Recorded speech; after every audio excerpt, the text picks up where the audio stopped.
that is avoided by many pastors in sessions today is the issue of head coverings in public worship. There are many reasons why this subject is avoided. It is viewed as no-win situation by sessions that do not want to offend people of diverse opinions on the topic. The passage that deals with head coverings is difficult to understand, and thus has been used to prove completely different viewpoints. The use of head coverings in public worship today is both rare and unpopular. Indeed, a number of women and even a few men are greatly offended by the use of head coverings in public worship. Pastors have been fired or asked to resign simply because their wives covered their heads. Sadly, many pastors in our day view their job not as proclaiming truth, but primarily as managing people. Therefore, doctrine and practices that are controversial are either avoided or explained away in a manner that justifies current practice. Although the use of head coverings in public worship is controversial and unpopular, there are important reasons why it needs to be considered. One obvious reason is that the Apostle Paul devotes a major portion of a chapter in an epistle to this topic. The Spirit-inspired apostle gave detailed argumentation in favor of the practice of head coverings. Everything in God's word merits our utmost attention. Also, Paul commands the use of head coverings for women in worship. This practice is to be ignored or avoided. The church must have clear exegetical reasons why. As Christians, our utmost allegiance is not to the status quo or the spirit of the age, but to the Lord Jesus Christ and the infallible Lord. Before examining the apostles' teaching regarding head coverings in 1 Corinthians 11:2-16, there are a few preliminary considerations. Paul's teaching on head coverings comes within a larger section of the epistle dealing with disorders related to the public worship of God, the veiling of women, improper conduct at the Lord's Supper, and the abuse of spiritual gifts. Therefore, the passage under consideration does not speak to the issue of whether or not women ought to wear head coverings at all times. Although there is no way to ascertain how Paul became aware of that covering problem at Corinth, it is likely that he was informed of the abuse by a letter. See 1 Corinthians 7:1. In any case, he is considered the problem to be serious enough to deal with at length. This section of scripture presupposes at least some women at Corinth had stopped covering their heads in public during worship. Although we do not know why women were forsaking that covering during worship, maybe that some women in the church have misunderstood or misapplied Paul's teaching that in Christ there is neither male nor female, for you're all one in Christ Jesus. Galatians 3:28.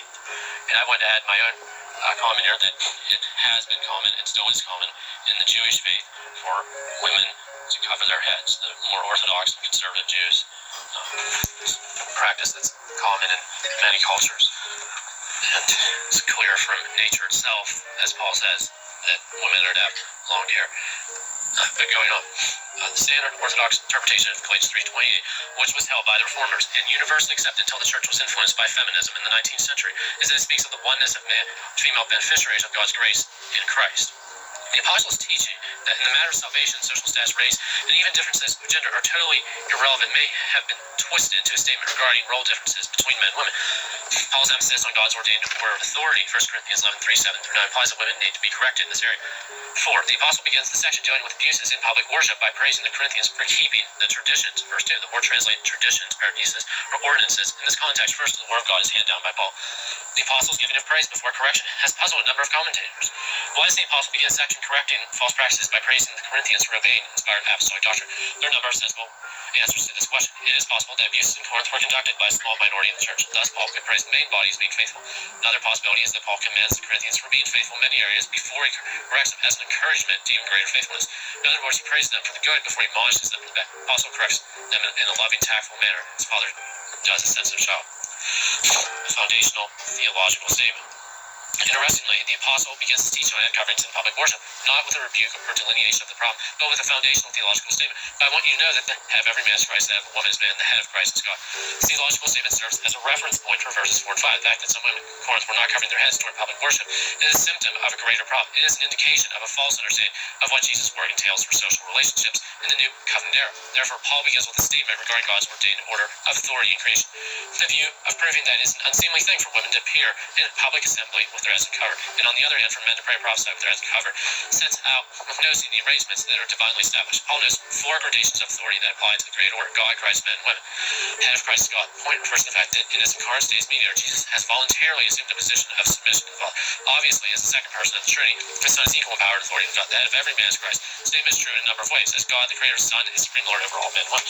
Also, in his role as the divine human mediator, Jesus had been given all authority in heaven and on earth. Is that of the church and Savior of the body, that of woman is the man. God has placed man in a position of authority over the woman. The apostle will go into more detail regarding this principle in verses. The man is first in order of being, was first born, and the woman out of him, who was made for him,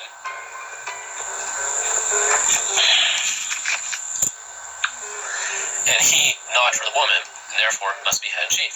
Then she is to be subject to him in everything natural, civil, and religious. Moreover, the man is to have the woman to provide, care for, nourish, cherish, protect, and defend her against insult and injury. The covenant headship of the man of the woman was established by God on the sixth day of creation.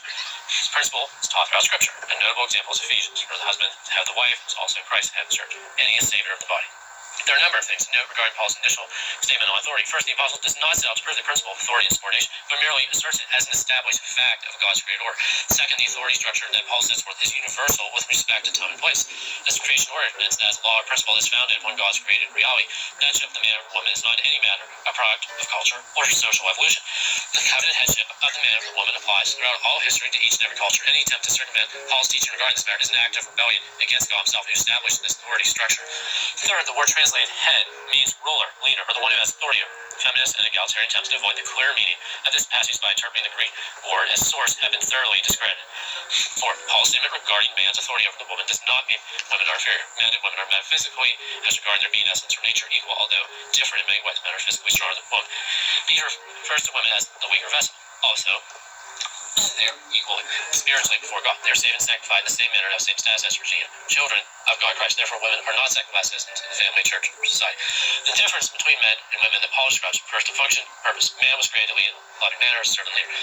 Woman was created as helpmate to submit to her husband in a respectful manner and assist him in the task of godly dominion. Fifth, Paul's foundational statement informs us that God considers the uncovered of woman public worship shameful, not because it is immodest or contrary to culture, but because it symbolizes a usurpation of God's created order. After delineating God's ordained order of authority, Paul proceeds with concrete examples of violation of this principle and additional arguments in favor of the use of head coverings in public worship, dishonor, and shame. In his next argument, Paul sets forth a hypothetical situation of public worship in order to discuss a period of public worship for men or without for women a head covering.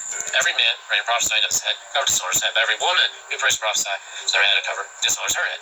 For that is one and the same, as if her head were shaved. For a woman is not covered, let her also be shorn. But it is shameful for a woman to be shorn or shaved, let her be covered.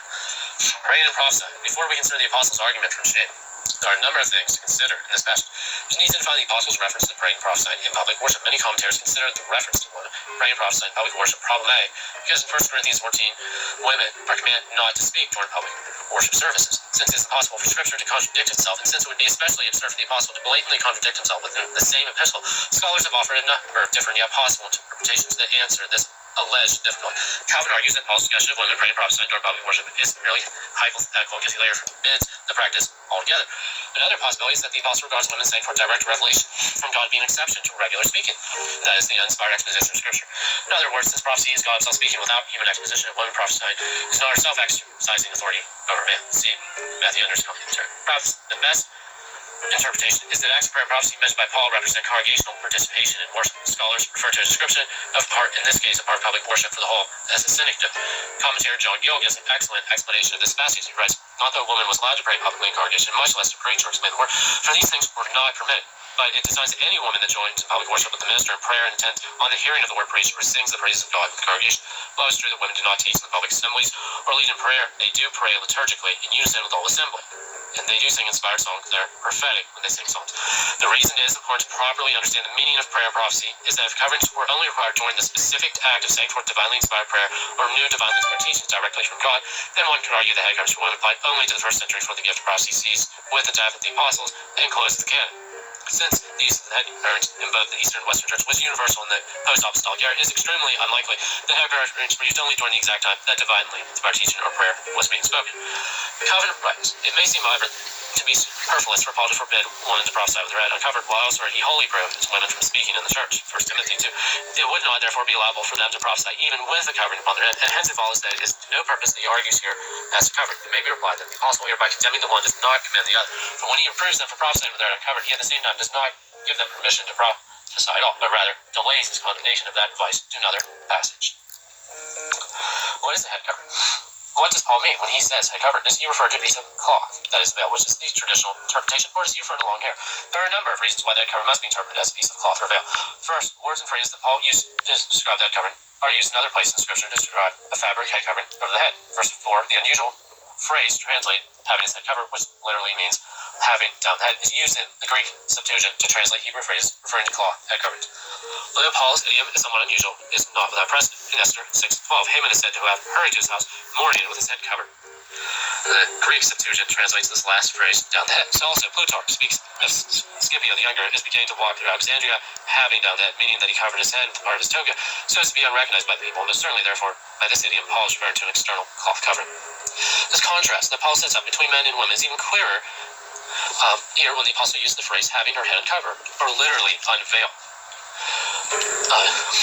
Is not veiled, let her be veiled. This interpretation is supported by Septuagint translation of the Old Testament.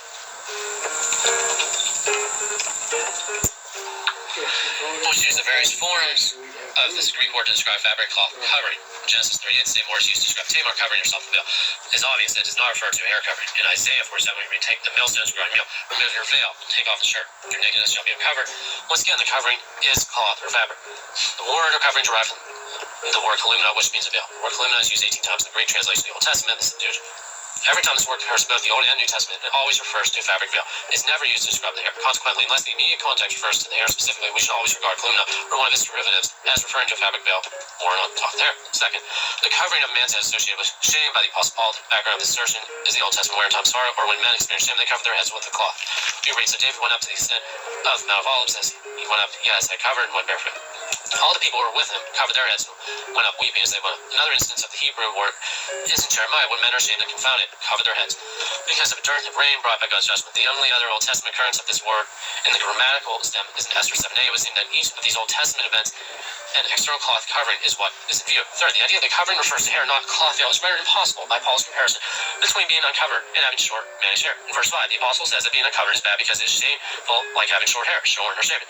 Be absurd to say that it's wrong or shameful for a woman to have short hair in public worship, because having short hair is like having short hair. Note further what the apostle says, verse 6, for if a woman is not covered, let her be short. Would it make sense for Paul to say if a woman has short hair, then let her also have short hair? No, not at all. The apostle is saying that if a woman is going to appear in church without a veil or cloth covering, which is shameful, then she might as well cut her hair short like a slave, a lesbian. The apostle's analogy only makes sense if he is comparing one shameful activity to another shameful act. Both activities are identical, then the whole analogy is nonsense. Some Christians have attempted to circumvent this analogy by defining short and shaving in two different manners. One means short hair, while the other pointing to a bald head. This argument falls to the ground when we observe the fact that Paul used the term as synonyms in verse 6. The covering can only refer to a cloth or veil. Hair simply does not and cannot work in this context. Fourth, in verse 7, Paul says that man is not to be covered because he is the image and glory of God, but woman is the glory of man. The woman must be covered only because God's glory is to be uncovered during the service. Verse 15, we're told that a woman's long hair is her glory. Since only God's glory is to be uncovered during public worship, the woman's glory must be covered. Therefore, a woman cannot be both the glory and that which covers the glory. Nothing can be both A and non-A at the same time. In the same way, Paul taught us that the object which the glory cannot also cover the glory. And he taught us that only God's glory is to be seen in the worship service. Obviously, then, the woman's glory or long hair must be covered with a cloth fabric of some kind. Is it hair? There's one common objection to all the preceding arguments. It usually takes the form of a question. Doesn't Paul explicitly say in verse 15 that her hair is given to her for a covering? In other words, why should a woman wear a veil for a covering when Paul says long hair is her covering? There are a number of reasons why long hair could not be the covering that Paul requires throughout the chapters. Note, the meaning of the word for covering used in verses 4 through 7 and 13 clearly refers to cloth covering or veil in Scripture. Interestingly, the apostle refers to long hair as covering. He used a completely different Greek word in order to distinguish one type of head covering from another. It's noteworthy that when Paul refers to a cloth veil in this chapter, he always used a different form, kaluma, but as soon as he discusses hair's covering, he introduced a completely unrelated Greek word. Paul is making a clear distinction between those two types of coverings that, unfortunately, is lost in translation. The apostle does not want us to confuse the covering of hair for the covering of cloth. Further, long hair is substitute for cloth covering, verse 5 and 6. The passage makes no sense whatsoever. If Paul's main concern in chapter 11 is to teach women that they must come to worship service with long hair, then why not simply teach on the necessity of women having long hair all the time as law of nature? There would be no reason to have a separate discussion about long hair in public worship because a woman's hair is not something that can be removed and replaced in a moment when one desires. Also, the idea that that covering is long hair would require one to interpret that covering in reference to men in verse 4 is long hair, which is extremely unlikely. Paul's reference to long hair as a natural covering comes in a series of reasons for the use of cloth covering in public worship. The argument for long hair takes one of Paul's subpoints for the use of cloth veil. It makes it the main proposition of the whole section. If Paul was only making concern was simply that women can keep their hair long while men keep their hair short, then why not begin the discussion with this point? Also, why would Paul use the word for cloth covering throughout his argument and then use a different Greek word in verse 15 if he was only concerned about hairstyles? One of the greatest problems for the long hair argument is that short, lesbian, and like hair on women and long, effeminate styles on men is not simply a problem for public worship, but is a clear violation of God's laws relating to maintaining the God-ordained differences between the sexes. The women were trying to look like men, which was common lesbian behavior in the Greco-Roman world and today. Paul would have dealt with this perverse behavior in his section on sexual immorality and would not have treated the matter as something only improper in public worship. Obviously, then, the apostles point in nature, or natural order, where women to long hair is a natural covering as supporting evidence for the use of cloth covering in public worship. The implication is that as nature has provided women with a headdress of hair, she is intended not, of course, to consider this as a substitute for further covering, but to wear a headdress when she's praying to God in the company of men, nature being regarded as supplying the norm even for such attire.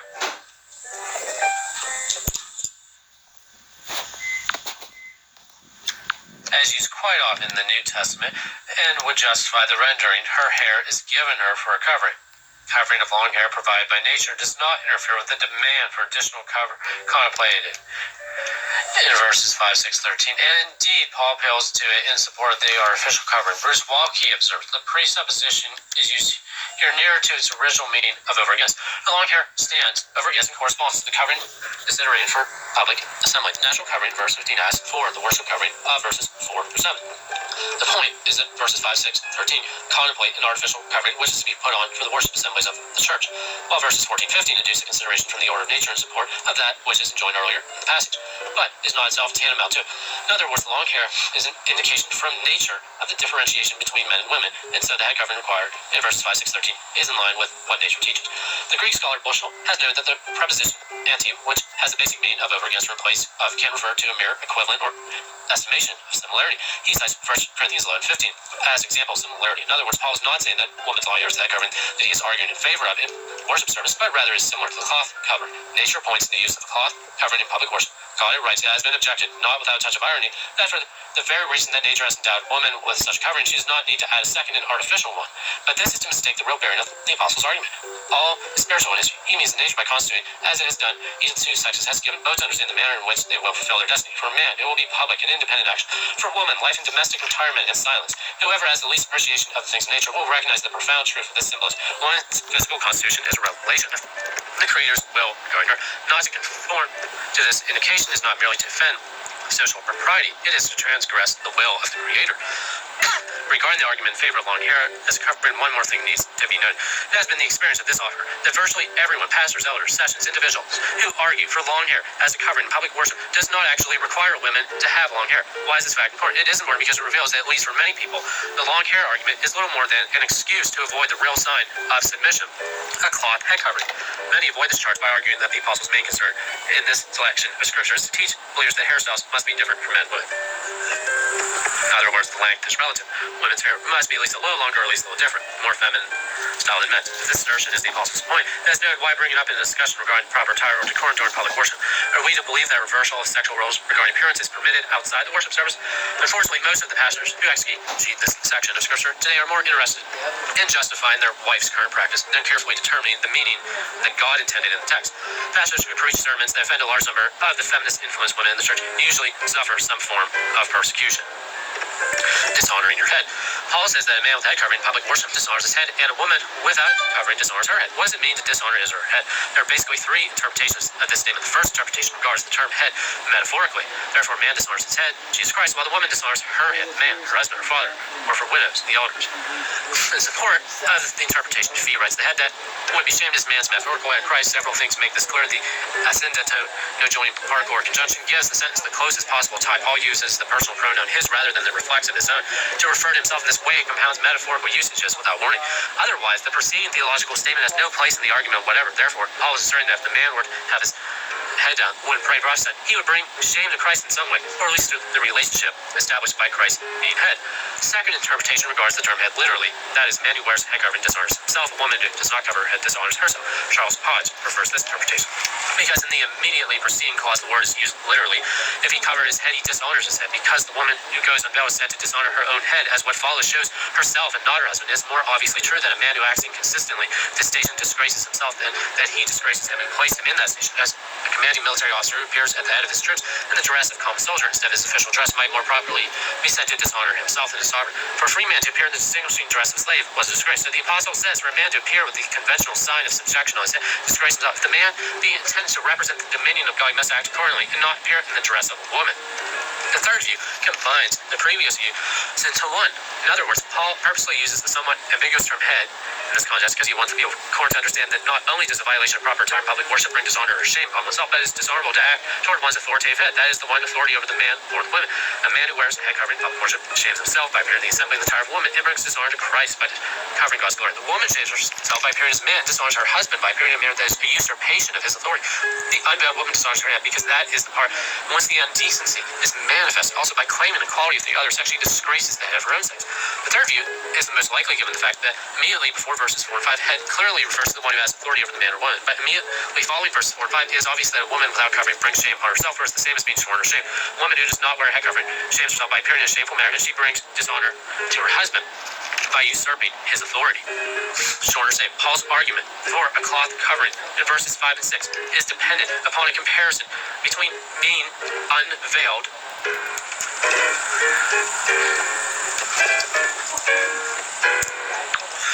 in worship and having the head shorn or shaved. The term shorn to shear a sheep refers to cutting the hair short with clippers. The word shaven refers to haircut by razor. The point of both words is the same. The woman takes on the appearance of man. This argument raises the question, what's shameful about women having short hair? Although it's fairly common to hear sermons where short hair or shaved head is considered the mark of prostitutes in Corinth, there's no contemporary literary or archaeological evidence to support this interpretation. In the scriptures, as well as ancient and modern societies, at least until very recent times, the short or shaved head represents shame or disgrace. In Isaiah 7:20, shaving off the hair is used to describe destruction in a very disgraceful manner. Younger writes, no insult could be greater than this. A short and disgrace devastated theocracy. A very common practice among ancient nations was to shear the hair of conquered peoples. Shaved or shorn head was a sign of shame and humiliation. Slave women often had their heads shaved. Keep in mind that in the ancient world, most slaves were obtained as one nation conquered another. In both the Greek and Roman cultures, Paul stated the masculine or dominant partner in a lesbian relationship often had short hair like a man. This perverse practice is still common among lesbians of our day. Both Middle Eastern and European cultures, the shearing of women's hair is also associated with adultery. Vincent writes, among the Jews, a woman convicted of adultery had her hair shorn with the formula because thou hast departed from the manner of the daughter of Israel, who go with her head covered. Therefore, that is befallen thee, which thou hast chosen. According to Tacitus, among the Germans, an adulteress was driven from her husband's house, their head shaved, and the Justinian Code prescribed this penalty for an adulteress, whom at the expiration of 2 years her husband refused to receive him. World War II, French women who were discovered to have had a relationship with German soldiers had their heads shaved to bring shame and disgrace upon them for their unseemly behavior. Regarding the Greeks, as this was a well-known reproach for Greek women. One of Menander's comedies was on the outraged undue girl by a jealous lover who cut her hair short, and the scene was laid at Corinth. The shaven woman was disgraced, even if her head was shaved or cropped against her will, and much more so if she had cut her own hair short by way of aping men. It is important to emphasize that although the shearing or shaving of woman's hair has been viewed as something humiliating, that brings shame upon the woman in virtually every culture throughout history. The Apostles' point is not based on culture or custom. Short hair on a woman is shameful because it violates God's natural order. This assertion is evident by the Apostles' immediately prior statement regarding God's ordained order of authority, as well as other supporting arguments based on priority creation in verses 14 through 15, wherein it is asserted that short hair on a woman is against nature. When God created Adam and Eve, the woman is distinguished of one from the other number of ways. 9, I think she turned, and she works in gardening. She's really good. Oh, I have a question.